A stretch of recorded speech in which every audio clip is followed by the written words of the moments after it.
Perkutut berubah jadi ular. Cerita perkutut yang berubah menjadi ular sudah tidak asing lagi di tengah masyarakat, terutama penggemar perkutut lokal.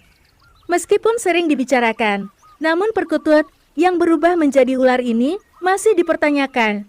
Sebab secara logika, tentunya hal itu mustahil terjadi karena perkutut dan ular dua spesies hewan yang berbeda. Namun, kalau bicara gaib, hal itu bisa saja terjadi. Kalau mengamati dari segi corak, ada beberapa kemiripan. Dari sisi ular, kemungkinan warna dan lurik dari perkutut merupakan tameng. Untuk terhindar dari bahaya, perkutut bisa berkamuflase